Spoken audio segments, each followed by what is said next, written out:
കൃപയുടെ വാസസ്ഥലം കൃപാസനം,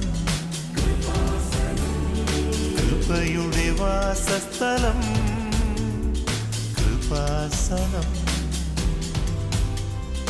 വേദനിക്കുന്നവർക്കെന്നും ആത്മധൈര്യത്തിനഭിഷേകം, വചനത്തിനഭിഷേകം, ആത്മസൗഖ്യത്തിനഭിഷേകം.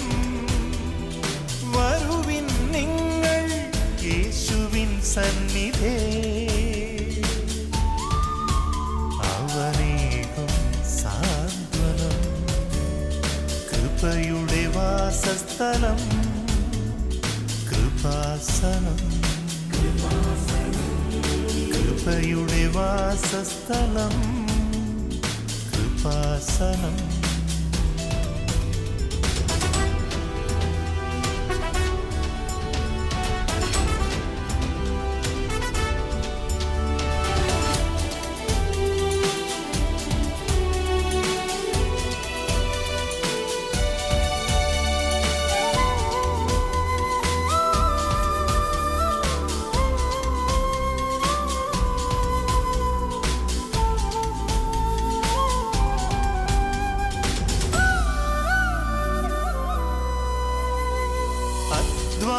ഭാരത്താലേ തളരുന്ന സോദരേ, സഹനത്തിരമാലയിൽ പതറാതെ മുന്നേറിടാം.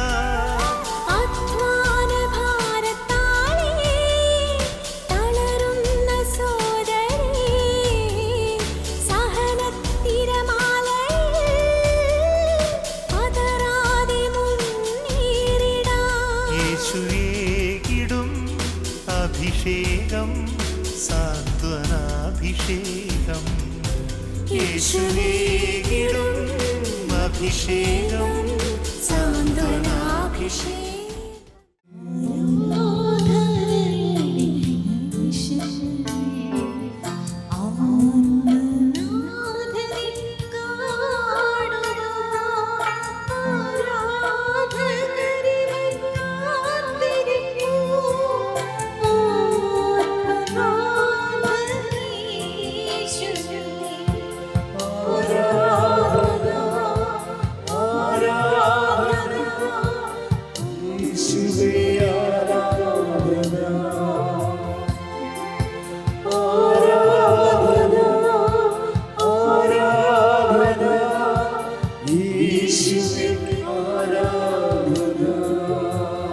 പരിശുദ്ധ പരമ ദിവ്യ കാരുണ്യത്തിന് നേരവും ആരാധനയും സ്തുതിയും പുകഴ്ചയും ഉണ്ടായിരിക്കട്ടെ.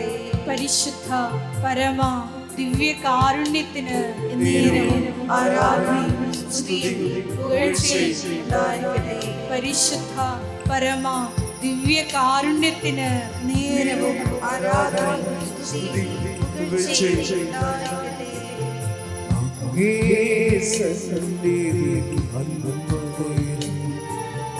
ജീവിതോ മഹാഭാഗ്യമേ,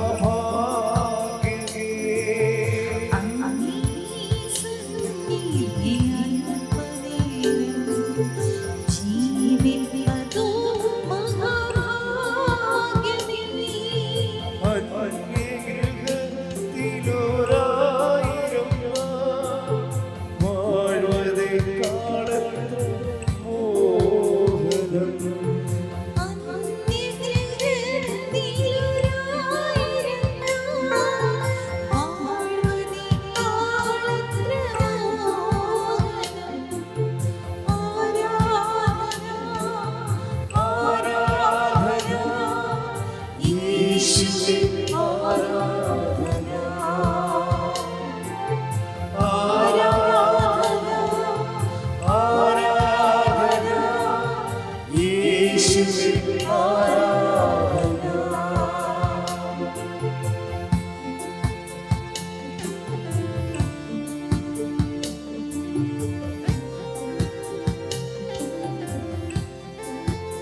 പരിശുദ്ധ പരമദിവ്യകാരുണ്യത്തിന് നേരവും ആരാധനയും സ്തുതിയും പുകഴ്ചയും ഉണ്ടായിരിക്കട്ടെ. പരിശുദ്ധ പരമദിവ്യകാരുണ്യത്തിന് നേരവും ആരാധനയും സ്തുതിയും പുകഴ്ചയും ഉണ്ടായിരിക്കട്ടെ. പരിശുദ്ധ പരമദിവ്യകാരുണ്യത്തിന് നേരവും ആരാധനയും സ്തുതിയും പുകഴ്ചയും ഉണ്ടായിരിക്കട്ടെ. എൻ്റെ പ്രിയമുള്ളവരെ,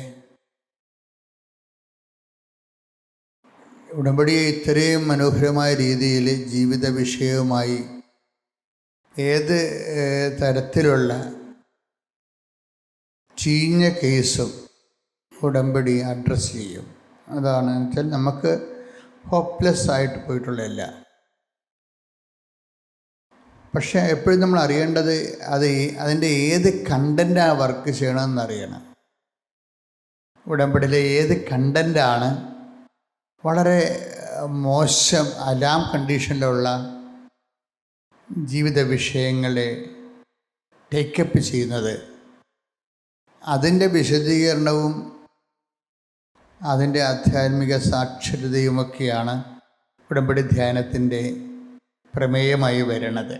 അല്ലാതെ ഇത് ധ്യാന ഒരു കൺവെൻഷൻ്റെ ടോക്കുകൾ പോലെ അല്ല. ഇത് ഒരു ധ്യാനത്തിൻ്റെ പ്രസംഗങ്ങൾ പോലും അല്ല. ഇത് വളരെ ശാന്തമായി ആൾക്കാർക്ക് അവർ ചെയ്ത് പരീക്ഷിച്ച് അവർക്ക് ബോധ്യപ്പെടാൻ വേണ്ടി ഉടമ്പടി ധ്യാനം നിങ്ങൾ ശ്രദ്ധിച്ചാൽ മനസ്സിലാകും. വലിയ ഒറേഷൻസും അല്ല, ഒന്നുമല്ല, ശ്രമണമെന്നില്ല. ഇതൊരു ഇയർ ടു മൗത്ത് പെഡഗോജിയാണ്. മനുഷ്യനോട് ഡയറക്റ്റ് അവൻ്റെ മുഖദാവിലെ വർത്തമാനം പറയണ പോലെ ഒരു കൊളോക്കിയലായിട്ടുള്ള വർത്തമാന രീതിയിലുള്ള സുവിശേഷ കൈമാറ്റമാണ്. അതാണിത് ഒരു വലിയ പ്രസംഗമായി മാറാത്തത്. ഇപ്പോൾ എനിക്ക് ഇന്ന് നിങ്ങളോട് പുതുതായിട്ട് പറയാനുള്ളത്, ഇപ്പോൾ ഈ ഉടമ്പടിയെ ഫലപ്രദമായി ദൈവം നിങ്ങളെ വിശ്വസിക്കുന്നത് ഒരു പ്രധാനപ്പെട്ട കണ്ടൻ്റാണ്. ഇതിൻ്റെ അകത്ത് നമ്മളെല്ലാ പ്രാർത്ഥനകളുടെയും കണ്ടൻറ്റ് ദൈവത്തെ നമ്മ വിശ്വസിക്കുന്നതല്ലേ. പക്ഷെ ഉടമ്പടിയിൽ അങ്ങനെയല്ല, നേരെ റിവേഴ്സ് ഗിയറിലാണ് ഇത് വർക്ക് ചെയ്യണത്. ദൈവം നമ്മളെ വിശ്വസിക്കണം. അതൊരു പ്രധാനപ്പെട്ട കാര്യമാണ്. ഈ എല്ലാവരും ജീവിതത്തിൽ പരാജയപ്പെട്ടിട്ടുള്ള ആൾക്കാർ, പ്രത്യേകിച്ച് പ്രാർത്ഥനയിൽ അവലംബിച്ചിട്ടും അവരുടെ ജീവിത മാർഗത്തിൻ്റെ ഒരു മേൽഗതിക്ക് വേണ്ടിയും ഡെലിവറൻസിന് വേണ്ടിയും ആധ്യാത്മിക പദ്ധതികളെ അവർ അവലംബിച്ചിട്ടും ചില ആൾക്കാർ പ്രാരംഭത്തിൽ തന്നെ തോറ്റുപോയിട്ടുണ്ട്. ചില ആൾക്കാർക്ക് ഒരു ഗതിയും ഉണ്ടായിട്ടില്ല. അതിൻ്റെ കാരണം ദൈവം ഈ ഉടമ്പടി എന്ന് പറയുമ്പോൾ അച്ഛൻ എപ്പോഴും പറയും ബൈലാറ്ററൽ എഗ്രിമെൻ്റാണ്. നമ്മളൊരു കക്ഷി മാത്രമാണ് അതിൻ്റെ അകത്ത്. ദൈവമാണ് അതിൻ്റെ അതർ കക്ഷി എന്ന് പറയുന്നത്. പ്രാർത്ഥനയിൽ നമ്മൾ മാത്രമേ ഉള്ളൂ, ദൈവമായിട്ട് എഗ്രിമെൻ്റ് ഒന്നുമില്ല. നമ്മൾ പ്രാർത്ഥിക്കുന്നത് കേട്ടൊക്കെ കേട്ടില്ലേ കേട്ടില്ല. അതിൻ്റെ അകത്ത് വേസ്റ്റേജ് ഭയങ്കരമാണ്. പ്രാർത്ഥനയ്ക്ക് ഉണ്ടായിരുന്ന ഏറ്റവും വലിയ പ്രശ്നം, ഞാൻ ഇത്രയും നാൾ ആധ്യാത്മികമായ മേഖലയെ പ്രവർത്തിച്ചപ്പോൾ എനിക്ക് മനസ്സിലായത്, പ്രാർത്ഥനയിലുണ്ടാകുന്ന ഏറ്റവും വലിയ പ്രശ്നം വേസ്റ്റേജ് കൂടുതലാണ്. ഒരു 50 പ്രാർത്ഥനയൊക്കെ പ്രാർത്ഥിച്ചാൽ ചിലപ്പോൾ 1 or 2 ഒക്കെ കേൾക്കും. അതിൻ്റെ കാരണം നമ്മളാണ് സോഴ്സ്. നമ്മളിങ്ങനെ പ്രെയർ ഓപ്പറേറ്റർമാരാണ്. ഇപ്പോൾ ഈ ടൂർ ഓപ്പറേറ്റർമാരെന്ന് പറയണ പോലെയുള്ള എന്തോ ഗതികേടാണിത്. പ്രെയർ ഓപ്പറേറ്റർമാർ നമ്മളിങ്ങനെ പ്രെയർ ഓപ്പറേറ്റ് ചെയ്ത് വിടും. പക്ഷെ പല കാര്യങ്ങൾക്കും യാതൊരുവിധ തീരുമാനവും ഇല്ലാതെ തിരിച്ചു വരും. അതിൻ്റെ ഒരു കാരണം ദൈവം ഇതിൻ്റെ കക്ഷിയല്ലാത്തത് കൊണ്ടാണ്. നിങ്ങളുടെ ആധ്യാത്മിക പദ്ധതി ദൈവം കക്ഷിയല്ല. നിങ്ങൾ ഏകപക്ഷീയമായി ദൈവത്തിൽ വിശ്വസിക്കുന്നു എന്നുള്ളതിൻ്റെ സങ്കല്പത്തിൽ ഓരോ വിഷയങ്ങൾ പ്രാർത്ഥനയുടെ ഒരു ഫോർമാറ്റിൽ നിങ്ങൾ സെൻഡ് ചെയ്യണതാണ്. ഒരു വിഷയത്തെ പ്രെയർ ഫോർമാറ്റാക്കിയിട്ട് സെൻഡ് ചെയ്യും. കമ്പനിയെക്കുറിച്ച് അറിയത്തില്ല, അവിടെയുള്ള പ്രൊവിഷൻസ് അറിയത്തില്ല, അതിൻ്റെ യോഗ്യത അറിയത്തില്ല, അത് നിങ്ങൾക്ക് അത് മുന്നോട്ട് പോകാനുള്ള സ്വാധീനമോ അത് നിങ്ങളുടെ അപേക്ഷ ഇടിപ്പിക്കാനോ ഉള്ള യാതൊരുവിധ സ്വാധീനവുമില്ല. അതുകൊണ്ടാണ് പ്രെയർ എല്ലാം തിരിച്ചടിക്കണത്. 50 പ്രാർത്ഥന സെൻഡ് ചെയ്യുമ്പോൾ 1-2 ബൈ ചാൻസിൽ ഈ പ്രെയറിൽ ബൈ ചാൻസ് കൂടുതലാണ്, പിന്നെ വേസ്റ്റേജും കൂടുതലാണ്. ഇത് മിനിമൈസ് ചെയ്ത് എന്തുമാത്രം മിനിമൈസ് ചെയ്യാൻ പറ്റും, പ്രെയറിൽ വരുന്ന വേസ്റ്റേജും ബൈ ചാൻസും എന്തുമാത്രം മിനിമൈസ് ചെയ്യാൻ പറ്റും എന്നുള്ളത് എൻ്റെ ഒരു ബൈബിൾ പരിശോധനയിലാണ് കവനൻ്റ് ഫോർമുല വരണത്. ദൈവത്തെ കൂടി ഇതിൽ കക്ഷിയാക്കണം. കാര്യം ഇത് നമ്മളാരും കണ്ടുപിടിച്ചതല്ല, ദൈവം തന്നെ വിഭാവന ചെയ്ത വേസ്റ്റേജ് അധികമില്ലാത്ത, പ്രസരണ നഷ്ടമില്ലാത്ത ഒരു പാക്കേജാണ് കവനൻ്റ്. കവനൻ്റ് എന്ന് പറയുമ്പോൾ ഒരു ബയലാറ്ററാണ്, എഗ്രിമെൻ്റാണ്, വ്യക്തികൾ തമ്മിലുള്ള ഒരു ഉഭയകക്ഷി സമ്മതമാണ്. അപ്പം നമ്മൾ അതിൻ്റെ അകത്ത് സമ്മതം ചെയ്യുന്നത് ദൈവത്തിൻ്റെ വചനങ്ങൾ പടി ജീവിച്ചോളാമെന്നും അവൻ പറയണത് പോലെ ചെയ്തു കൊള്ളാവുന്നതാണ്. അപ്പോൾ അവൻ പറയണ പോലെ ചെയ്തു കൊള്ളാമെന്ന് പറഞ്ഞാലും ചില ആൾക്കാർക്കൊക്കെ അങ്ങനെ ഉടമ്പടി ചെയ്താലും ഒരു 1-2 പുതുക്കൽ കഴിഞ്ഞേ മാത്രമേ ദൈവം ഈ അപേക്ഷ തന്നെ എടുക്കത്തുള്ളൂ. കാര്യം ഇവർ ഹാഫ് മൈൻഡായിട്ടാണ് പലതും ആൾക്കാർ പറയണത്. ക്ലാസ്സൊക്കെ ശ്രദ്ധിച്ച് ചിലപ്പോൾ ഇവിടുന്ന് അവിടെ ഉറക്കമായിരിക്കും മുകളിൽ ക്ലാസ്സിൻ്റെ സമയത്ത്. എന്നിട്ട് ഇവിടെ എന്താണെന്ന് അങ്ങോട്ടും ഇങ്ങോട്ട് ചോദിച്ചൊക്കെ എഴുതി വെക്കും. അപ്പോൾ അത് തന്നെ അവിടെ തന്നെ ഇത് ഫസ്റ്റ് ചാൻസിൽ തന്നെ ഇത് അബോർട്ടാവും. കാര്യം ഇതിൻ്റെ അകത്ത് ഈ വ്യക്തിയുടെ കൺസെൻ്റ് ഇല്ല. വ്യക്തി എന്തോ കേട്ടിട്ട് ആപ്പടെ ആവശ്യം നടക്കാനുള്ള ആക്രാന്തം മാത്രമേ ഉള്ളൂ. ആവശ്യം നടക്കാനുള്ള ആക്രാന്തമല്ലാതെ ഈ വ്യക്തിയുടെ ഈ കൺകറൻസ് ഇല്ല വ്യക്തിക്ക്. അതാണ് ഈ പുതുക്കുമ്പോൾ തന്നെയും ചില ആൾക്കാർ വെറുതെ വന്നിങ്ങനെ പുതുക്കിക്കൊണ്ട് അതും ഇതും പറഞ്ഞ് പുതുക്കിപ്പോയി. അങ്ങനെ വർക്കിയാൽ ഇത് എപ്പോഴും നമ്മൾ ശ്രദ്ധിക്കേണ്ടത്, വളരെ ശ്രദ്ധിക്കേണ്ടത്, ദൈവം നിങ്ങളുടെ ഉടമ്പടി സീരിയസ് ആയിട്ട് എടുക്കുന്നുണ്ടോ, അതൊരു വിഷയമാണ്. ഇനി നിങ്ങൾ ഉടമ്പടി ചില ആൾക്കാർ ഉടമ്പടി ചെയ്യാമെന്ന് മൈൻഡിൽ ഇങ്ങനെ ഓർക്കുമ്പോൾ തന്നെ പെട്ടെന്ന് ഉടമ്പടി കൺകറൻ്റായിട്ട് നമ്മളുടെ ബ്ലെസ്സിങ്സ് വരാൻ തുടങ്ങും. അതിൻ്റെ കാരണം വെച്ച് കഴിഞ്ഞാൽ ഒരു ദൈവത്തിൻ്റെ ഒരു രീതി എപ്പോഴും എൻ്റെ മക്കൾ ശ്രദ്ധിക്കേണ്ട ഒരു കാര്യമുണ്ട്. നമ്മളുടെ ഫ്യൂച്ചർ, ഇപ്പം ഞാനൊക്കെ യൂറോപ്പിൽ കുറേ, ഇപ്പോൾ അമേരിക്കയിൽ 3-4 ധ്യാനം നടത്തി, ഇംഗ്ലണ്ടിലും കുറേ ധ്യാനം നടത്തി, 1-2 ധ്യാനം നടത്തി. ഞാൻ ഇവിടെയൊക്കെ പോകുന്നതിന് മുമ്പ് ഞാൻ ധ്യാനം ബുക്ക് ചെയ്യണത് ചിലപ്പോൾ ഒരു 6 മാസം മുമ്പോ 1 കൊല്ലം മുമ്പൊക്കെ ആയിരിക്കും ധ്യാനം ബുക്ക് ചെയ്യണത് വരെ. അപ്പം ഞാൻ എന്ത് ചെയ്യും, ഞാൻ ഗൂഗിളിൽ ഞാൻ അവിടെ ചെന്ന് ലാൻഡ് ചെയ്യണ സമയത്ത് ആ ധ്യാനം ആ രാജ്യത്ത് നടക്കുന്ന സമയത്തുള്ള ക്ലൈമറ്റ് ചെക്ക് ചെയ്യും. ചില സമയത്ത് അവിടെ പ്ലീസിങ് ക്ലൈമറ്റ് ആയിരിക്കും. ഇപ്പോൾ ഗൂഗിൾ നമ്മളോട് ഈ ക്ലൈമറ്റ് ഫോർകാസ്റ്റ് ചെയ്യുമല്ലോ, വരണ സമയത്ത് അടുത്ത മെയ് മാസത്തിലോ അല്ലെങ്കിൽ അടുത്ത ഏതെങ്കിലും, ഇപ്പോൾ ഞാൻ ജൂലൈയിലോ മറ്റാണ് ഇംഗ്ലണ്ടിൽ പോണത്, സ്കോട്ട്ലൻഡിൽ പോണത്. അപ്പം അതിൻ്റെ ക്ലൈമറ്റ് ഇപ്പോൾ നോക്കിക്കൊണ്ടിരിക്കുകയും എന്നുവെച്ചാൽ അതനുസരിച്ച് നമ്മൾ ഉടുപ്പ് സെറ്റ് ചെയ്യും, എല്ലാ കാര്യങ്ങളും. ഈവൻ മെഡിസിൻ ഉണ്ടെങ്കിൽ മെഡിസിൻ വരെ സെറ്റ് ചെയ്യും. അതിൻ്റെ കാരണം വെച്ച് കഴിഞ്ഞാൽ ഇത് തന്നെയാണ് എപ്പോഴും ദൈവത്തിന് ഇതൊരു പ്രശ്നമാണ്. ദൈവത്തിന് ഞാനാണെങ്കിൽ നോക്കിയെടുക്കണം ഇത്, നമ്മളാണെങ്കിൽ അവിടുത്തെ ആ സമയത്തുള്ള അവിടുത്തെ സിറ്റുവേഷൻസ് എല്ലാം നോക്കിയെടുക്കണം. ദൈവത്തിന് ഉള്ളൊരു കുഴപ്പമെന്ന് വെച്ച് കഴിഞ്ഞാൽ ഇതിനേക്കാൾ കുഴപ്പമാണ്, നോക്കിയെടുക്കേണ്ട കാര്യമില്ല. പലരും ഈ ഉടമ്പടി മേടിച്ച് ഇരുട്ടത്ത് അടി മേടിക്കേണ്ട കാര്യം ഇതാണ്. ദൈവത്തിന് നിങ്ങളുടെ ഫ്യൂച്ചർ നോക്കിയെടുക്കേണ്ട കാര്യമില്ല, സെർച്ച് ചെയ്ത് കണ്ടുപിടിക്കേണ്ട കാര്യമില്ല. ഇതെല്ലാം സർവൈലൻസിൽ കിടക്കുന്ന കാര്യമാണ്.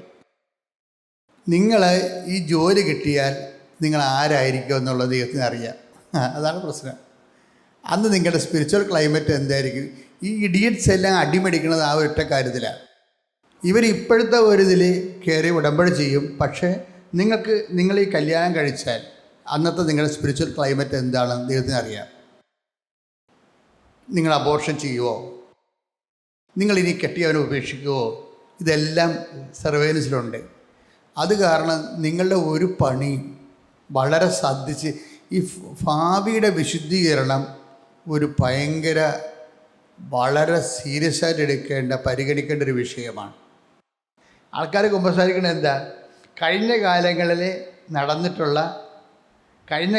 നടന്നിട്ടുള്ള വാക്കിലോ പ്രവൃത്തിയിലോ വിചാരങ്ങളിലോ ഉള്ള നമുക്ക് വന്നിട്ടുള്ള കൾപ്രിറ്റ്, നമുക്ക് വന്നിട്ടുള്ള ഒരു പാപം അങ്ങനെയുള്ള കാര്യങ്ങളാണ് നമ്മൾ റെഫർ ചെയ്യണത്.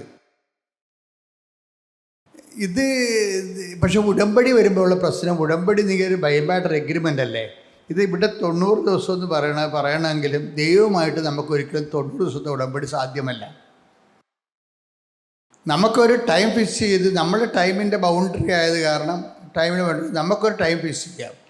പക്ഷേ ഇഫക്റ്റിൽ വരുന്ന വിഷയം എന്ന് പറയുന്നത് ദൈവമായിട്ട് പ്രാക്ടിക്കലായിട്ട് ഒരു 90 ദിവസത്തെ ഉടമ്പടി സാധ്യമല്ല.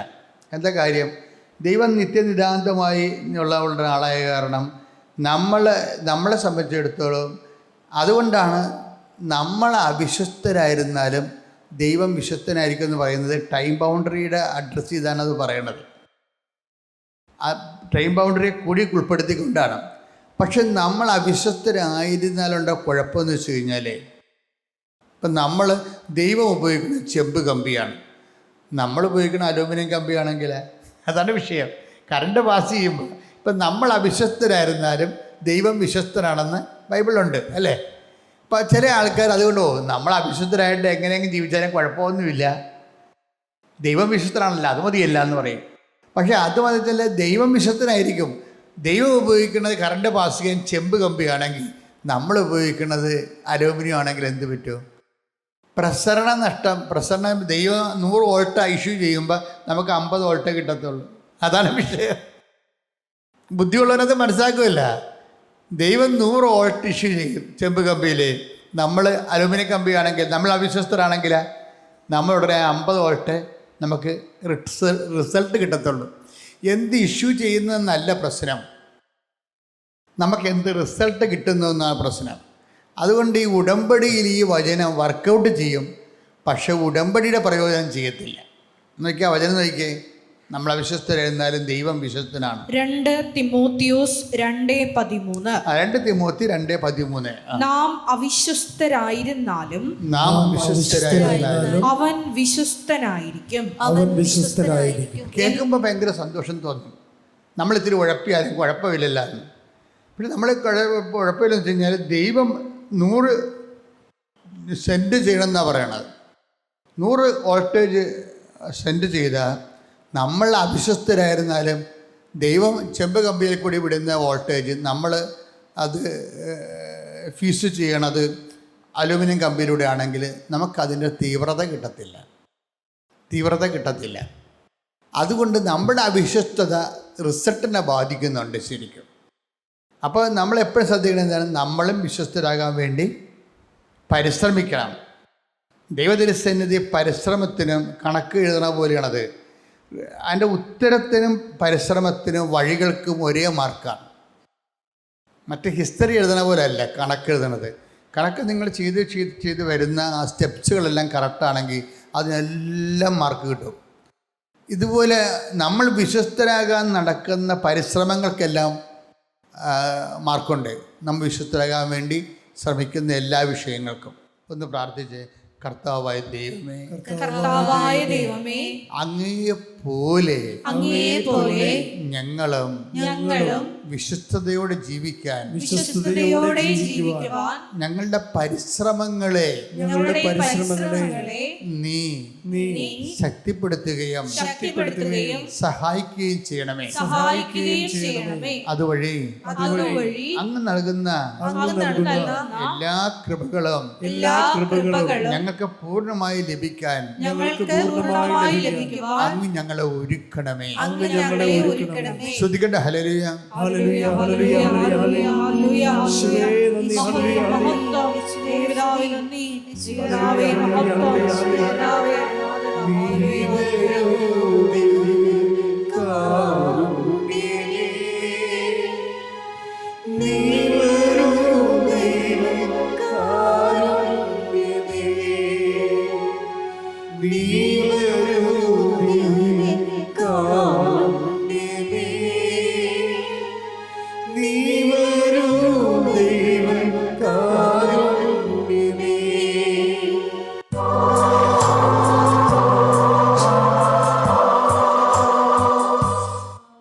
രോഗസൗഖ്യ പ്രാർത്ഥനയുടെ സമയമാണ്.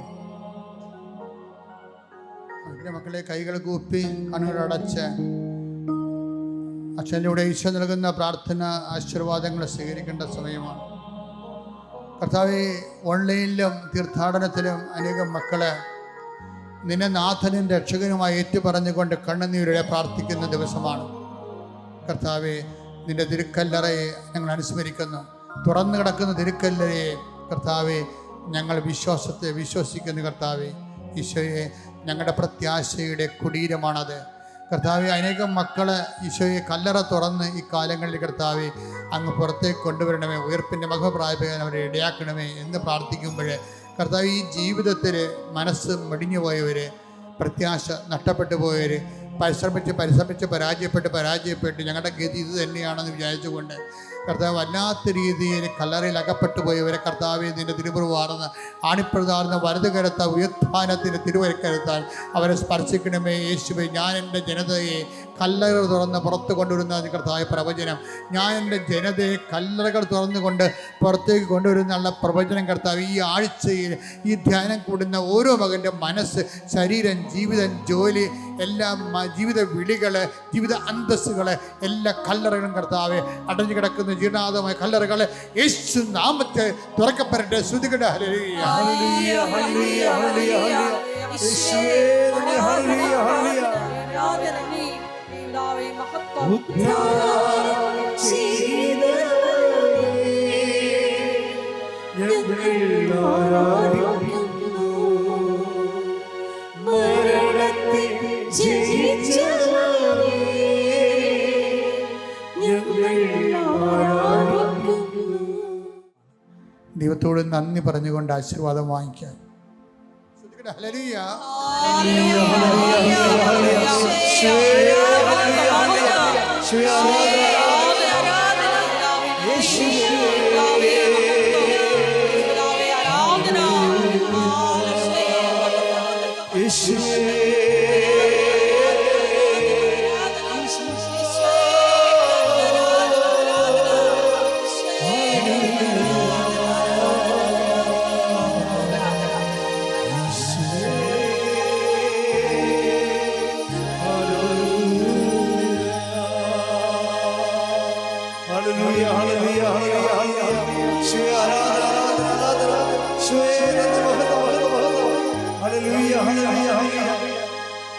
പരിശുദ്ധ പരമമാ ദിവ്യകാരുണ്യമേ, എന്നുമെന്നും അങ്ങേക്ക് ആരാധന. പരിശുദ്ധ പരമമാ ദിവ്യകാരുണ്യമേ, എന്നുമെന്നും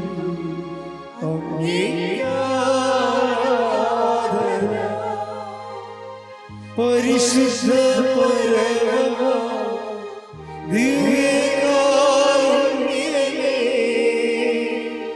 എന്നുമെന്നും അങ്ങേക്ക് ആരാധന. ആവേ ആവേ മരിയ, ആവേ ആവേ മരിയ. ദുരിതങ്ങൾ കൊണ്ടുവലഞ്ഞപ്പോൾ ദുഃഖത്താൽ നൊന്തു പിടഞ്ഞപ്പോൾ ഏറെ വാത്സല്യമെനിക്കേകി എന്നെ കാത്തു നീ കർത്താവേ.